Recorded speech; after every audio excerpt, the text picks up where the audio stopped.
Assalamualaikum warahmatullahi wabarakatuh.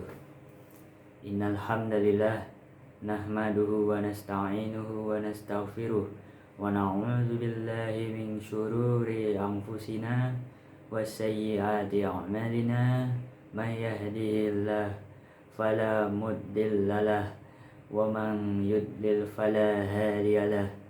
Asyhadu an la ilaha illallah wa asyhadu anna Muhammadan abduhu wa rasuluh. Allahumma sholli wa sallim ala Muhammad wa ala alihi wa ashabihi wa man tabi'ahum bi ihsani illa yaumiddin. Amma ba'du. Syukur alhamdulillah kita haturkan kehadirat Allah Subhanahu wa taala, sang pemberi petunjuk yang menguasai dan mengendalikan seluruh hati manusia. Puji syukur kita haturkan pula kepada Allah, karena dengan rahmat dan hidayahnya kita bisa merasakan nikmatnya ibadah dan ketaatan kepadanya. Kali ini kita akan mengenalkan hidayah.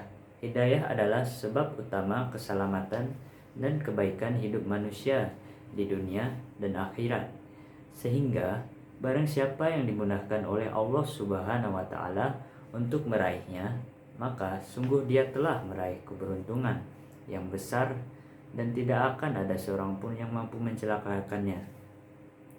Hal tersebut sesuai dengan firman Allah Subhanahu wa taala dalam Quran surat Al-A'raf yang artinya barang siapa yang diberi petunjuk oleh Allah, maka dialah yang mendapat petunjuk dalam semua kebaikan dunia dan akhirat.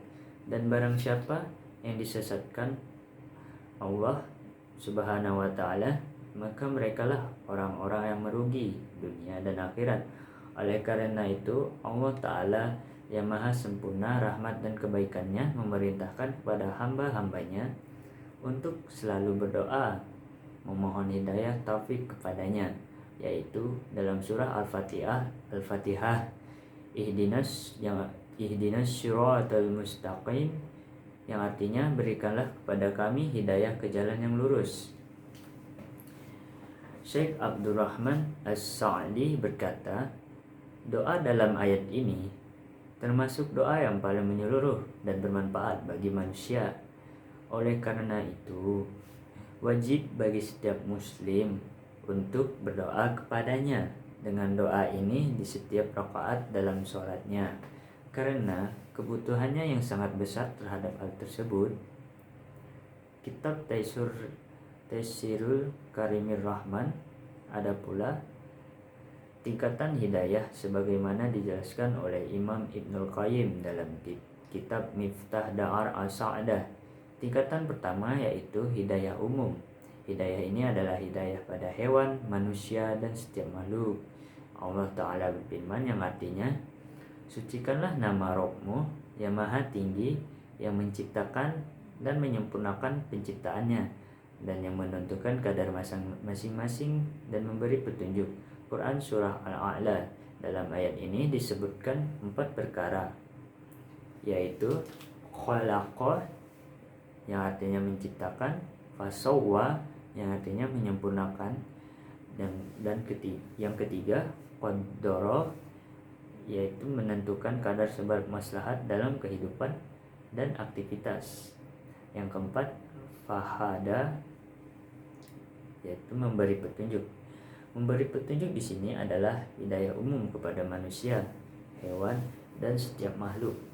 Tingkatan kedua, hidayah bayan wa dalalah, hidayah penjelasan dan petunjuk. Yang dimaksud adalah hidayah berupa penjelasan kepada hamba, dan hal ini tidak mengharuskan mendapatkan hidayah yang sempurna. Allah Ta'ala berfirman mengenai tingkatan kedua dari hidayah adalah ayat yang artinya, dan adapun kaum Tsamud, maka mereka telah kami beri petunjuk, tetapi mereka lebih menyukai buta atau kesesatan daripada petunjuk. Quran Surah Fusilat. Tingkatan ketiga, hidayah taufik dan ilham. Hidayah diberikan kepada siapa saja yang Allah kehendaki, sebagaimana disebutkan dalam ayat yang artinya Allah menyeru manusia ke Darussalam, yaitu surga, dan menunjuki orang yang dikehendakinya kepada jalan yang lurus, yaitu Islam. Quran Surah Yunus. Ada yang diberikan hidayah berupa penjelasan, tetapi belum tentu mendapatkan hidayah taufik. Sesungguhnya kamu tidak akan dapat memberi petunjuk kepada orang yang kamu kasihi, tapi Allah memberi petunjuk kepada orang yang dikehendakinya. Quran Surah Al-Qasas. Tingkatan keempat, hidayah di akhirat menuju surga atau neraka. Allah Ta'ala berfirman yang artinya, kepada malaikat diperintahkan, yaitu kumpulkanlah orang-orang yang zalim beserta teman sejawat mereka dan sembahan-sembahan yang selalu mereka sembah selain Allah Subhanahu wa Ta'ala, maka tunjukkanlah kepada mereka jalan ke neraka. Quran Surah As-Saffat.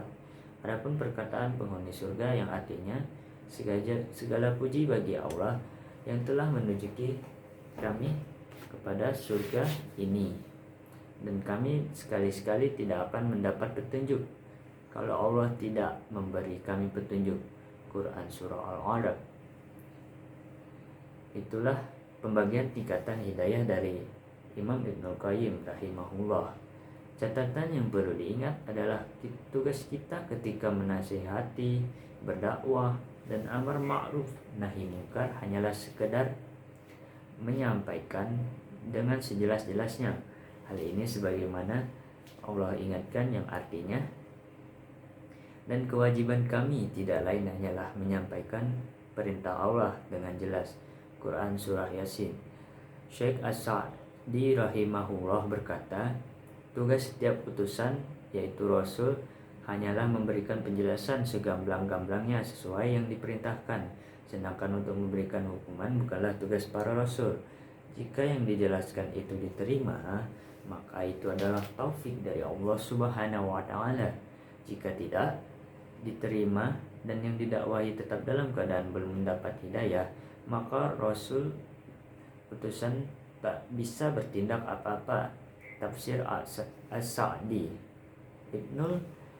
Ibnu Katsir rahimahullah berkata yang artinya, utusan itu berkata, sungguhnya kami hanyalah menyampaikan apa yang mesti disampaikan pada kalian. Jika kalian taat, maka kebahagiaan bagi kalian di dunia dan akhirat. Jika tidak mau mengikuti, kalian pun sudah tahu akibat jelek di balik itu semua. Wallahu a'lam. Tafsir Al-Quran Al-Azim. Ingatlah pula ayat berikut ini yang artinya, tidak ada paksaan untuk memasuki agama Islam. Sungguhnya telah jelas jalan yang benar daripada jalan yang sesat. Quran Surah Al-Baqarah. Hidayah tidak dapat dibeli, tapi ini adalah nikmat Allah Subhanahu wa Ta'ala yang hanya dianugerahkan kepada hambanya yang dikehendakinya. Namun ada beberapa jalan yang bisa dilakukan manusia untuk mendapatkan hidayah dari Allah Subhanahu wa Ta'ala. Jika seseorang selalu mengakrabkan diri dengan Al-Quran, baik dengan cara membacanya, memahaminya, mendalaminya, dan mengamalkannya, serta mempelajari sunnah Rasulullah SAW dengan sebaik mungkin, baik perkataan maupun perbuatan. Adapun hal lain yang bisa dilakukan adalah bertaubat. Tobat berarti berpindah dari hal yang kurang baik menuju kehidupan yang penuh keimanan Allah Subhanahu wa Ta'ala. Iman, kita harus percaya dan yakin akan kebenaran iman dan rukun iman. Kepercayaan inilah yang akan memudahkan tercapainya hidayah. Berpegang teguh pada agama Allah Subhanahu wa Ta'ala. Kita harus memegang erat agama Allah Subhanahu wa Ta'ala dan bertawakal kepadanya. Ilmu, mempelajari ilmu dan mengamalkannya bisa mendatangkan hidayah bagi kita. Jadi ingat, saling menasihati tetap ada, saling mengingatkan tetap ada. Namun tugas saya di sini hanyalah sebatas hidayah bayan dan dolalah saja, sampai pun yang kita dakwahi keluarga dan tetangga kita. Hidayah itu kuasa Allah Subhanahu wa Ta'ala tak ada paksaan untuk beragama. Semoga Allah Subhanahu wa taala memberikan hidayah kepada kita semua. Wassallallahu wasallama wa baraka ala nabiyyina Muhammadin wa alihi wa sahbihi ajma'in. Assalamualaikum warahmatullahi wabarakatuh.